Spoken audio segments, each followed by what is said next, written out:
No vídeo de hoje, o vexame do Santos. Eu vou qualificar nesses termos, sim. A atuação de ontem em Mirassol, com uma grande parcela de responsabilidade do treinador do Santos. Vamos falar também do majestoso Deus São Paulo, hein? Melhor partida nessa nova era Crespo, interessante, né? Acalma a crise, joga tudo pro outro lado, esse Corinthians que está à deriva. E essa história da saída do Memphis não tá estranha? Não tá? Like no vídeo aí, se inscreve, ativa o sininho, rumo a 390 mil inscritos por aqui. Não para de crescer a comunidade do canal, fico muito feliz com isso. Te agradeço muito. Olha, já tomou a sua creatina hoje? Fit Forte, hein? Creatina, glutamina, whey protein, pré-treino, sua barra de proteínas, tem tudo lá para você que está treinando, quer melhorar seus resultados. Tem esse combo hipertrofia aí maravilhoso, com baita desconto na Fit Forte. Para você que está cuidando da saúde, a Fit Forte é uma empresa séria, a galera trabalha direitinho, vai entregar tudo aí na sua casa, embaladinho. Você pode parcelar em até 3 vezes sem juros e ainda tem o meu cupom de desconto. Tá lá na descrição do vídeo, tá no comentário fixado também. É Fit Forte. Bom, vamos falar de Mirassol 3, Santos 0 primeiro assunto do vídeo de hoje. Quando a gente fala de vexame, é óbvio, é muito triste, eu lamento, né? Vocês sabem do que eu penso, eu lamento ter que desenhar algumas coisas, eu lamento ter que muitas vezes explicar o óbvio, mas é a triste situação do nosso país. Aliás, falar em situação do nosso país, olha, aperta os cintos aí para os próximos meses, hein? Próximas semanas, hein? Meu Deus do céu. Mas vamos lá. Dizer que o Santos teve uma derrota vexatória não quer diminuir, não quer dizer que o Mirassol não teve mérito algum. É apenas um recorte de análise. Um jogo, ele tem duas equipes se enfrentando, você analisa do ponto de vista de uma equipe, do ponto de vista de outra equipe, você pode segmentar a análise. Enfim, então eu estou falando do desempenho do Santos, ok? Triste, né? Triste, mas a gente tem que fazer o disclaimer. Um time que passa 90 minutos, depois de vir de uma vitória contra o líder do campeonato, passa 90 minutos em Mirassol sem finalizar uma única vez no gol do adversário e toma um 3-0.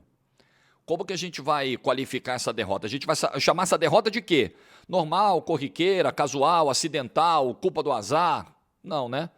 Foram 10 finalizações do Mirassol. Presta bem atenção nesse número aqui. Vou até abrir de novo a minha tela aqui, de estatísticas. No número total de finalizações, foram 18 do Mirassol e 8 do Santos. No recorte específico de finalizações no alvo, 10 do Mirassol e 0 do Santos. 0. Então é um vexame. Então é uma atuação inaceitável para uma equipe que pretende alguma coisa. Vocês viram meu vídeo aqui na quinta-feira. Dia seguinte, a grande vitória contra o Flamengo. Eu sou um pouquinho mais cético, né? Menos empolgado, às vezes me acham chato por causa disso, tudo bem, você tem todo o direito de achar. Eu falei, olha, legal, né? É uma vitória que embala, anima, tem o fator Neymar, pode fazer o santista olhar um pouquinho mais para cima. Tô vendo gente fazer conta para Libertadores, mas particularmente não acredito. Acho a briga muito difícil, acho que há equipes muito mais qualificadas que o Santos. Se der tudo certo e pegar uma vaguinha na Sula, tô fechado. Falar isso hoje é mais fácil do que falar na quinta-feira, mas é o que eu continuo pensando. Não foi a vitória contra o Flamengo que mudou a minha opinião, não vai ser a derrota de ontem que vai jogar ainda mais para baixo a minha expectativa. Tá alinhado. Gente, vamos lá. O Santos ontem disputou o seu 14º jogo no campeonato. Tem time com 14, tem time com 13, tem time com 12, tá uma salada. Tem time que hoje vai fazer o 15º jogo, o Santos tem 14, porque o clássico contra o Palmeiras, que deveria ter sido disputado pós-mundial, não foi. E eu não sei por que não foi, né? Nem falei sobre isso aqui no canal, mas enfim, esse jogo deveria ter sido disputado. Mas vamos lá, na data original, mas tudo bem. O Santos em 14 jogos, 14 rodadas no campeonato, ele tem 8 derrotas. Você sabia que o Santos é o segundo time que mais perdeu no campeonato, ao lado do Vasco? O Santos só tem menos derrotas no campeonato do que o Sport, que é o lanterna da competição, que tem 3 pontos apenas no campeonato, que é o único time que não venceu ainda no campeonato. O Santos só tem menos derrotas do que esse time. Então, com todo carinho, com todo respeito, não dá para achar que um time com esse aproveitamento, com essa campanha, por ter vencido do Flamengo, tudo isso já mudou, tudo isso se alterou e o time já vai virar uma potência. E eu tenho ouvido algumas pessoas dizerem: o time não é tão ruim assim. Eu continuo achando o time com seríssimas limitações, seríssimos problemas. Tem bons jogadores? Tem bons jogadores. O Roleiser é um bom jogador? Inegavelmente. O Neymar é diferente? Meu Deus do céu, não preciso nem dizer, né? O Souza tem se mostrado um bom lateral esquerdo? Tem. Sem dúvida, mas o time tem deficiências na lateral direita, na zaga, os volantes, a definição do centroavante vai ter que ser o Neymar, porque o David Washington voltou e não voltou, o Tiquinho foi perdendo espaço no time, o Tiquinho fisicamente com dificuldade para entregar. Eu não acho, não foi a vitória de quarta que mudou a minha opinião. Não, esse time, olha, veja bem, continuo achando que o time tem muitos problemas, muitos problemas.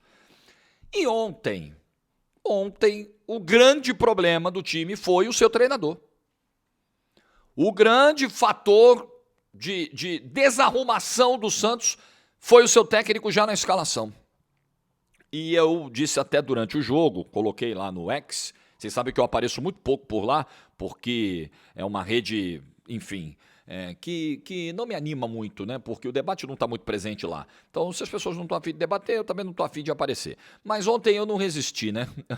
Na hora que saiu o escanteio do Mirassol, na hora que o camarada tá batendo o escanteio, eu tô digitando. Kleber Xavier vai ter muito o que explicar. Ele tinha acabado de botar o Tassiano em campo. Aí saiu o gol do Mirassol. O Kleber Xavier trocou o zagueiro pela direita, ele trocou, em relação à vitória contra o Flamengo, tá? Ele trocou o lateral direito, o zagueiro pela direita, o volante pela direita. Aí eu falei, caramba, mas será que houve algum problema? Os caras se machucaram? Houve alguma coisa com o Souza? Houve alguma coisa com o Baço?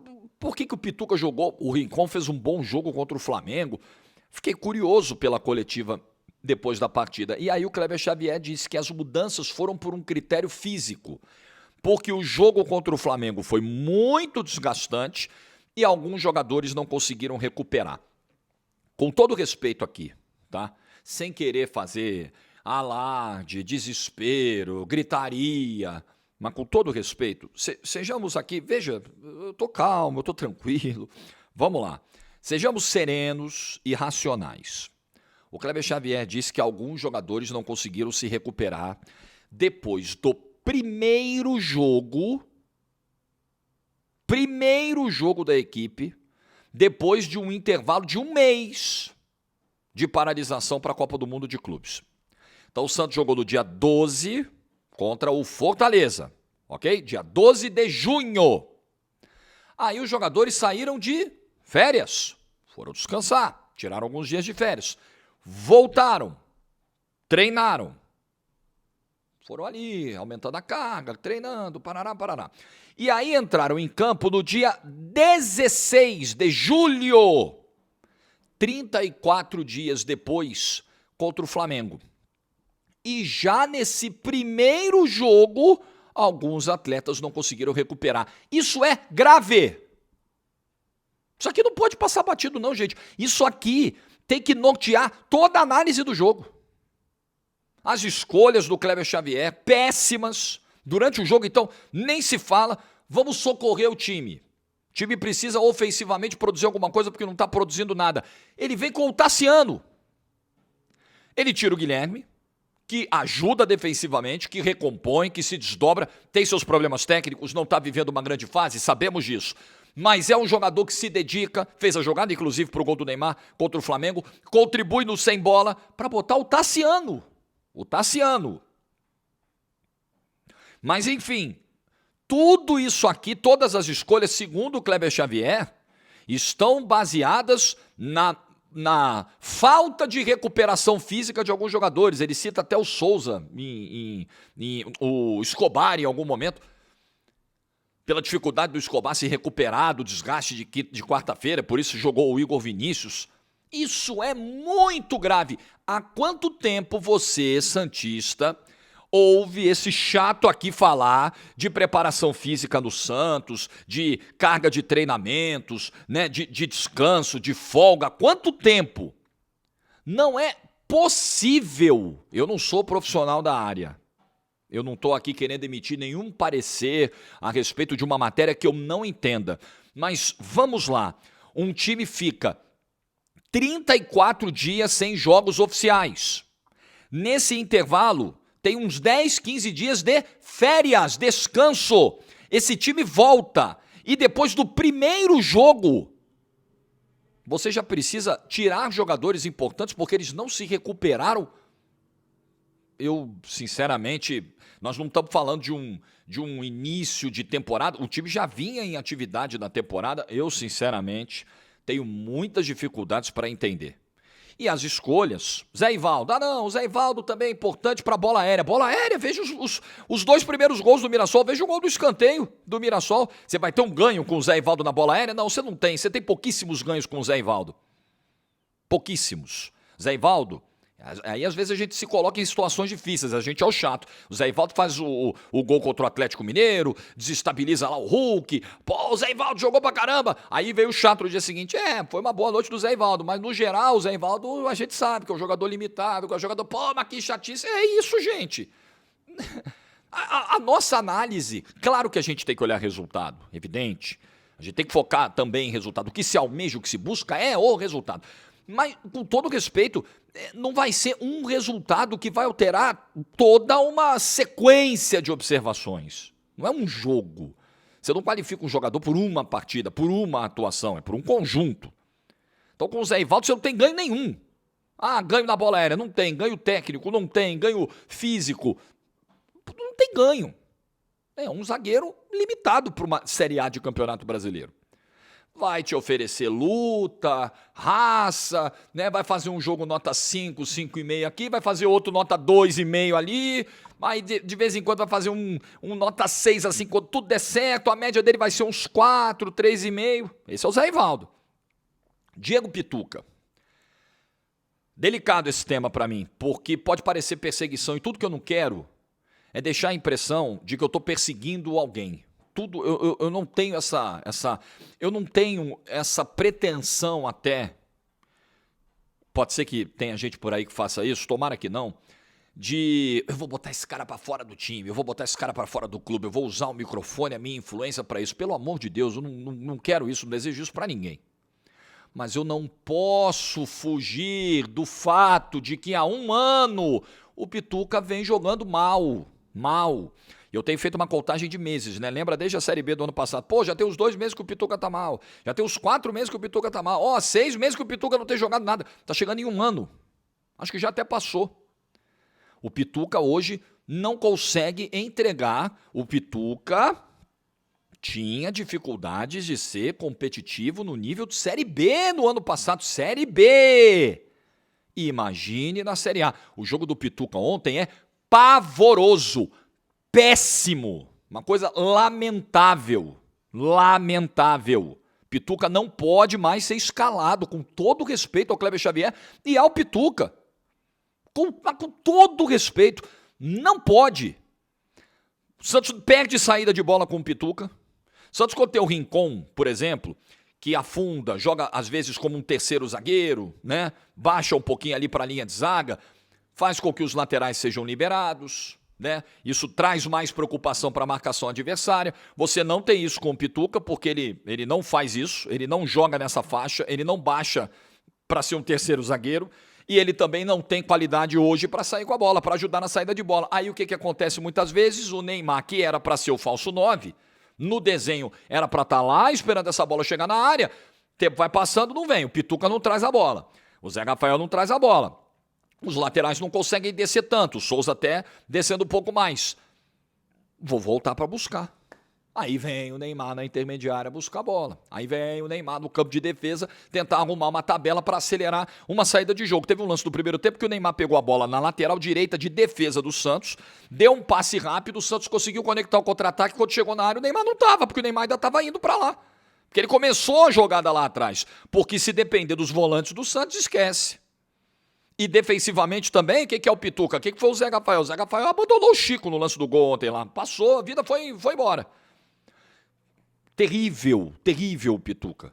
Uma coisa assim, triste, triste. Então passa muito pelo Kleber Xavier, a derrota de ontem. Foi mal nas escolhas, foi mal nas substituições, porém eu vou ter que retornar a um ponto aqui.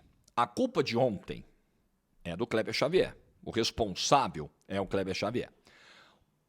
A responsabilidade geral, global, pelo que acontece, não é do Kleber Xavier.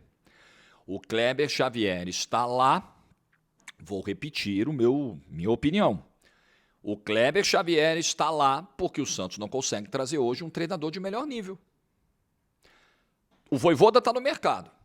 O Vojvoda é a sombra para muito treinador hoje que está balançando aí na Série A. Treinador que tiver mal na Série A vai ter que conviver com o nome do Vojvoda, né, assombrando. Será que o Vojvoda toparia pegar esse Santos hoje? No meio da temporada, com 8 derrotas seguidas na competição, com lacunas no elenco, será? Eu não sei. Será que o Santos conseguiria dar aquilo que o Vojvoda é um profissional valorizado. O Vojvoda fez 4 anos de um belo trabalho no Fortaleza. Desgastou no final. O Fortaleza também foi muito infeliz na montagem de elenco esse ano. Estourou a corda, como sempre, estoura para o treinador. Mas ele é um treinador valorizado. O Santos conseguiria? Eu não sei.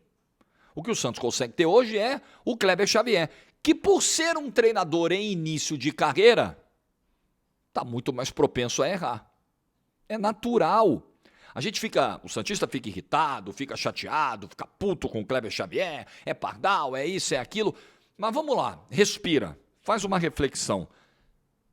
É normal, cara. É normal. Treinadores experientes erram. Imagina treinador inexperiente como ele. Está muito mais sujeito a um erro de avaliação. Mas é o que o Santos contratou. Ônus e bônus. Eu acho que tem mais ônus do que bônus na contratação de um profissional desse patamar, com as necessidades que o Santos tem, com as urgências que o Santos tem. É isso. A culpa é dele? Ontem foi. No todo, não é. Botaram ele lá. O Santos se colocou nessa situação. O Santos não vai conseguir trazer um cara top. O Santos vai trazer um Abel Ferreira? Vai trazer um Felipe Luiz? Vai trazer... Não vai. Não vai. Desculpa, mas não vai. Então, é o que tem. O que tem é isso aí. Vamos ver se vai ser suficiente para escapar do rebaixamento. Eu ainda acho que escapa, mas acho que a briga vai ser essa. A briga é só essa. Tem Internacional agora, tem Juventude no Morumbis, jogos aí para tentar pontuar. Eu acho possível, né? Se você olhar a sequência do Santos, eu acho possível. Mas ontem mesmo, cara, ontem encontrei com o Santista pela manhã, e aí, pô, hoje dá para ganhar o segundo jogo seguido. Falei, olha, se trouxer um empate, tá bom, hein? É o Mirassol, cara. O Mirassol, o Santos tem 14 pontos, certo? O Mirassol tem 21. O Mirassol dormiu na 7ª posição do Campeonato Brasileiro. O Mirassol tem 21 pontos. Você quer pegar a escalação do Mirassol aqui, nome por nome? Vamos, eu acho que vale. Eu acho legal fazer esse exercício aqui. Walter, Lucas Ramon, João Vitor, o Gemes, o zagueiro, Gemes Ribeiro, e o Reinaldo, lateral esquerdo, o King Naldo, que acabou metendo o gol. Aí o meio-campo é Neto Moura, Danielzinho, Gabriel. O ataque é Negueba, Chico da Costa e Edson Carioca. Na boa, isso aqui não é um timaço, né, gente? Mas isso é um time bem estruturadinho, faz um bom trabalho, né? Não dá passo maior do que a perna. É a primeira vez que esse time está na Série A do Campeonato Brasileiro. E o pessoal faz muito a conta mágica dos 45 pontos para escapar. Na 14ª, quantos jogos tem o Mirassol? Deixa eu ver se ele tem. Tem jogo a menos também? Tem, tá com 13. O Mirassol tem um jogo a menos que o Santos, galera. E tem 7 pontos a mais. Com 13 jogos, o Mirassol já está praticamente com a metade da meta dos 45 atingida. Não tem nem um turno do campeonato, eles já estão com 21 pontos. É grave ou não é a situação do Santos? Enquanto o Santos tem 8 derrotas no campeonato, o Mirassol tem só 2.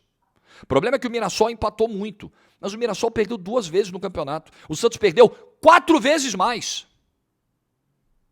O Santos tem o quádruplo de derrotas do Mirassol no campeonato.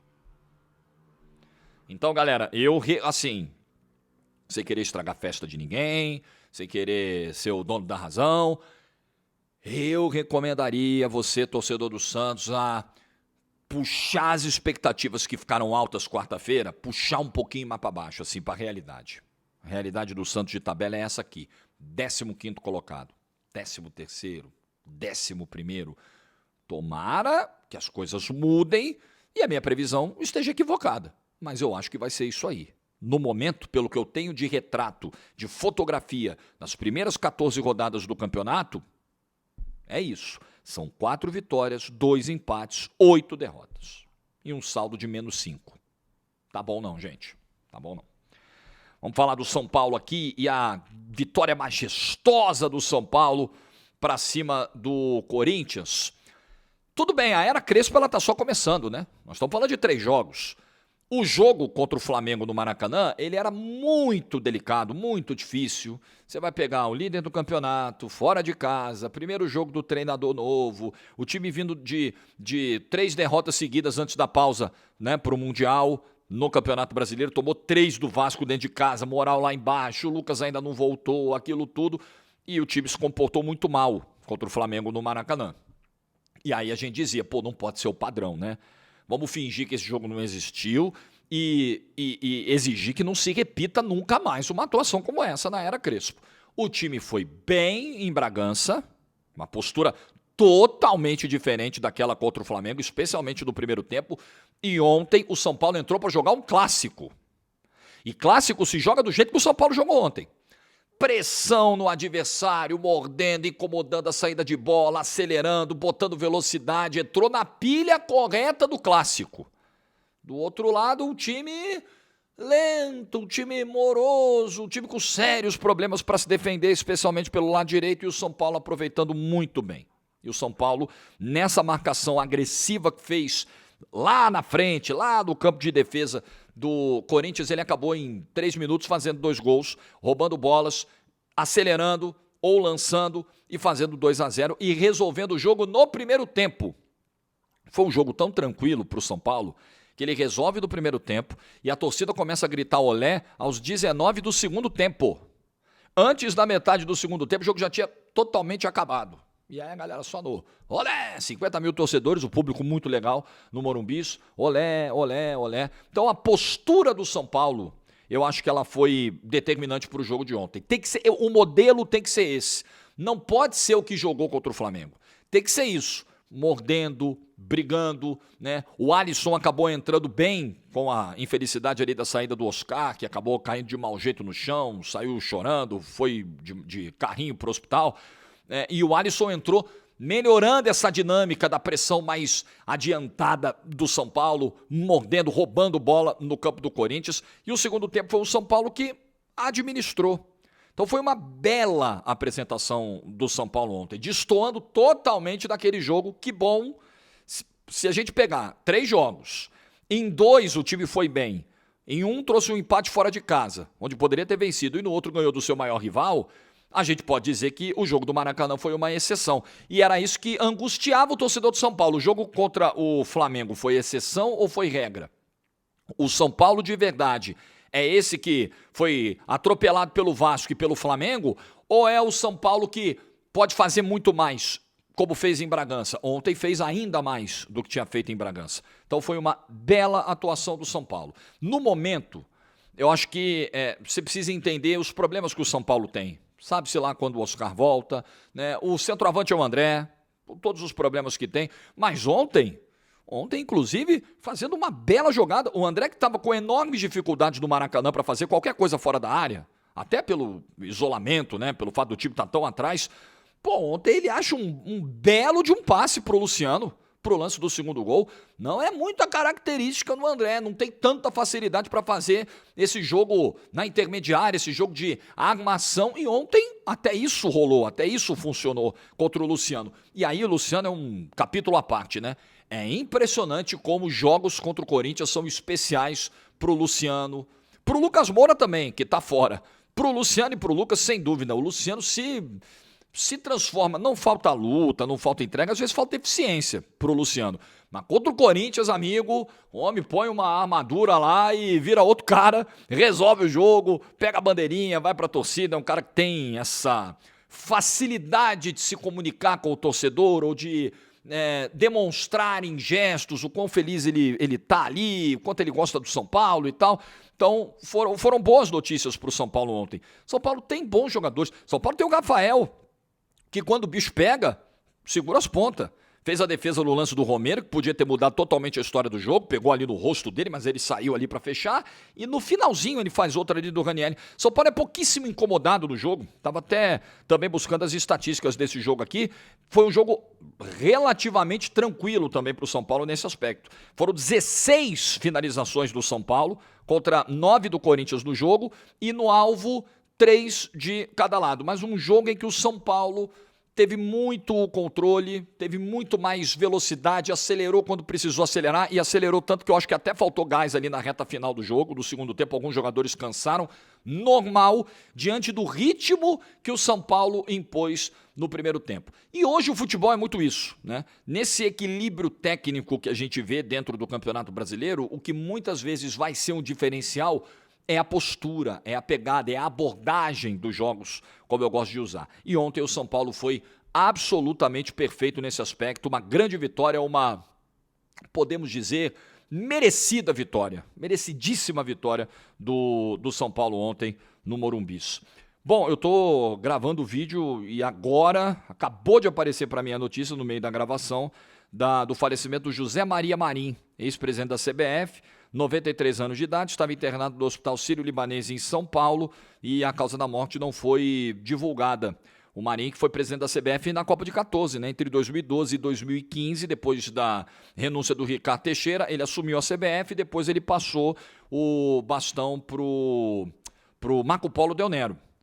José Maria Marim, portanto, que estava preso, lembra que em 2015 ele foi preso na Suíça, uma operação do FBI, corrupção na FIFA e tal, voltou para o Brasil em 2020, estava no Brasil então já há 5 anos, teve um AVC em 2023 e acabou falecendo nesse domingo. Então morreu José Maria Marim, né? Você já deve ter visto a notícia na internet, mas foi na hora, estou gravando o vídeo, apareceu a notificação aqui para mim na tela do MacBook, então o Marim faleceu. Bom, vamos falar do Corinthians aqui.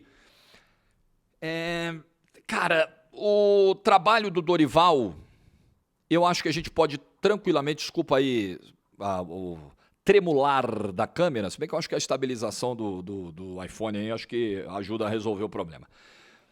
A gente pode dizer tranquilamente que o trabalho do Dorival fez o Corinthians piorar coletivamente em relação ao Ramon Dias.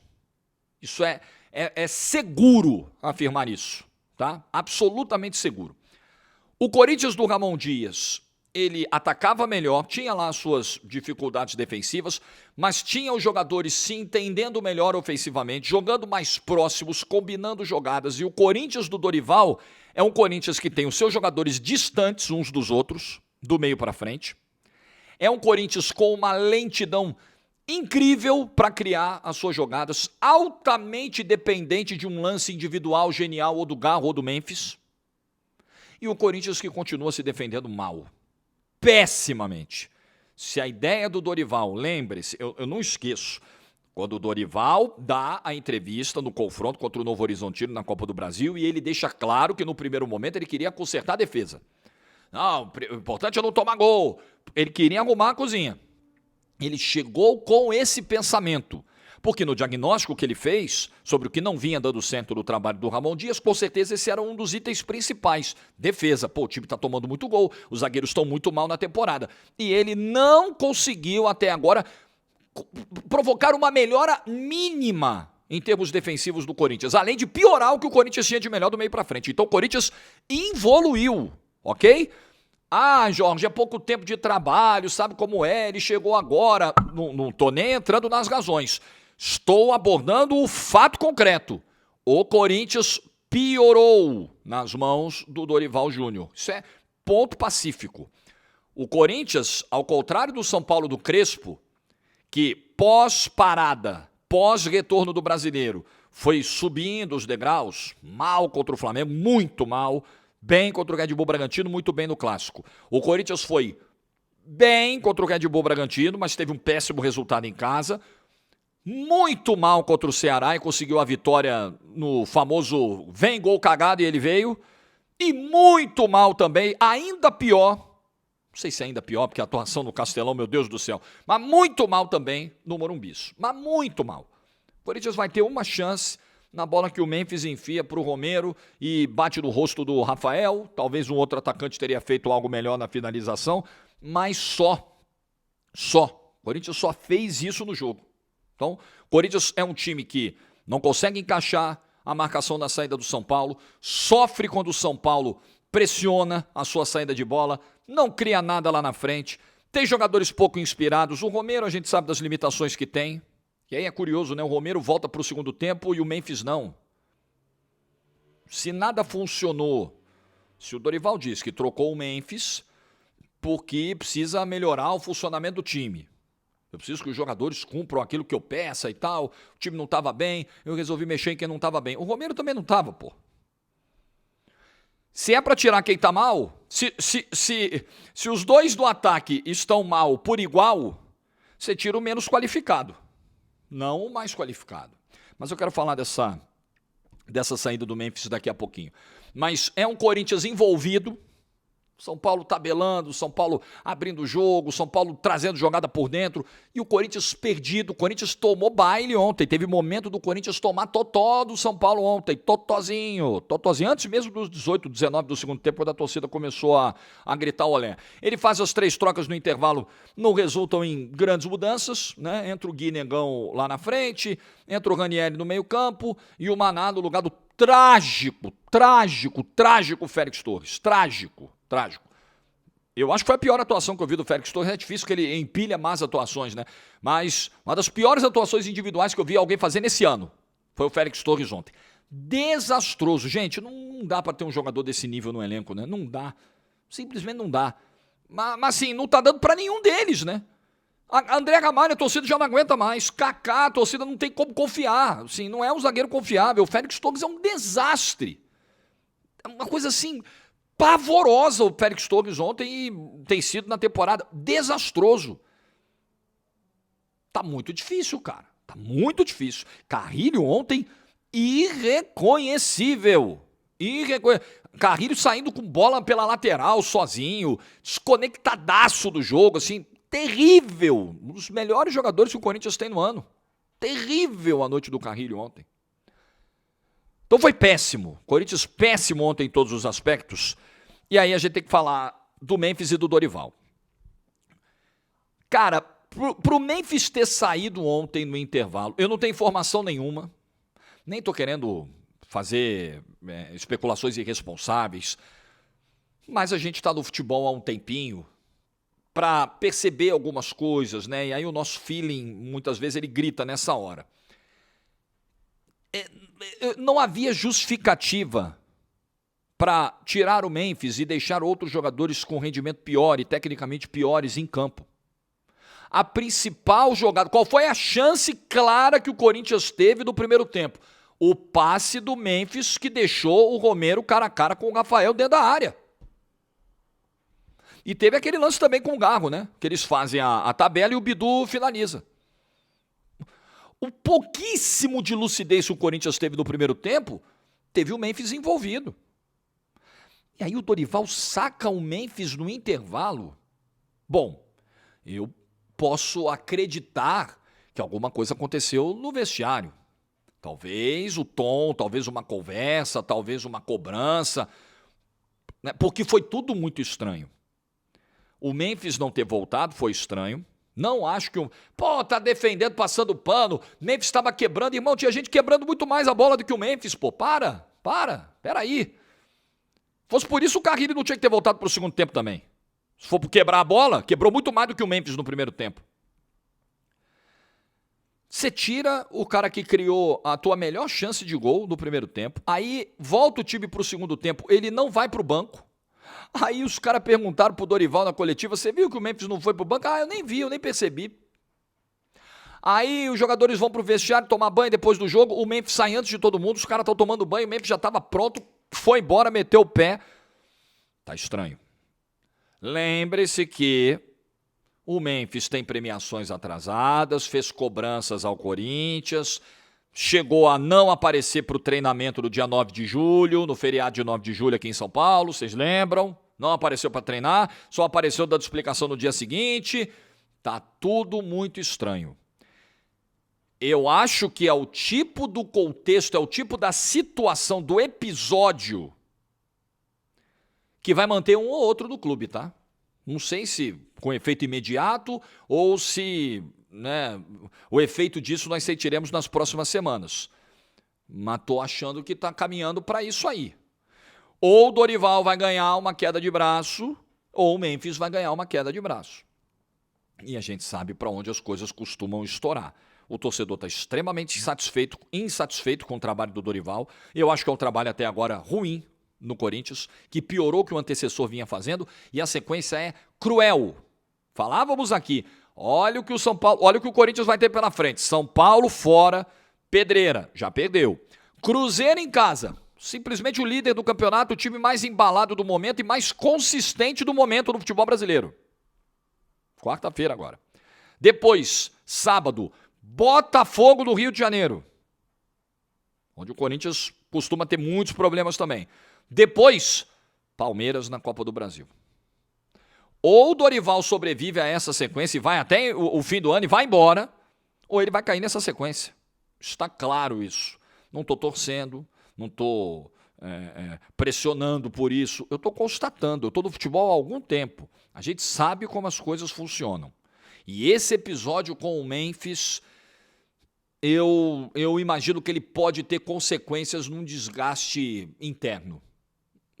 E talvez até de gestão de vestiário. É muito estranho o que aconteceu ontem nessa saída do Memphis Depay. Sinceramente, parece que tem coisa aí que a gente não sabe. Porque olhando por atuação, bola, critério técnico, eu não consigo concordar com a alteração do Memphis. Claro que o Memphis também, não ficar no banco, não vou ficar aqui passando pano pro Memphis não. Isso não existe, né? Isso não existe. Memphis, o negócio é o seguinte, você é tão jogador do Corinthians quanto os outros. Você tem tantas responsabilidades quanto os outros. Se você está numa posição, eu entendo que se o empregador não está cumprindo, não está pagando, você tem o direito de cobrar. Só que quando você falta o treino, quando você não fica no banco, quando os teus companheiros estão tomando porrada num clássico, aí você quer o que da vida também, irmão? Aí é o famoso help me, help you, né? Me ajuda a te ajudar, como diz o Ricardinho. Você quer o que da vida também? Não dá pra passar pano também. Acho que é uma injustiça tirar o Memphis do jogo? Acho que é um erro do Dorival. Acho que é uma injustiça colocar o Memphis como, quebrou a bola, não pressionou, não fez nada no primeiro tempo. O time foi um desastre no primeiro tempo coletivo, um desastre. Vai botar na conta do Memphis? Eu acho injusto. Mas o bonitão também sair antes de todo mundo e não ficar no banco depois de ser substituído? Peraí, irmão. Peraí. Você pode não concordar com o Dorival, você pode achar a decisão absurda, mas tem a porra da hierarquia aí. Quem manda é o treinador e você tem que cumprir as determinações do treinador. Aí também não dá. Então é o tipo da história que todo mundo tá errando, tá? Corinthians, quando não paga, erra. O Dorival, quando tira o Memphis, sendo que tem outros jogadores rendendo menos, erra. E o Memphis, com esse comportamento, erra também. Então tá difícil, né, galera? Tá difícil defender qualquer um aí. Bom, vídeo do domingo está feito. Espero que você tenha um domingo maravilhoso, que tenha sido um ótimo almoço, que seja uma ótima semana. Amanhã, meio-dia, nos vemos aqui de novo. Like do vídeo se você ficou até o final. Juízo e tchau!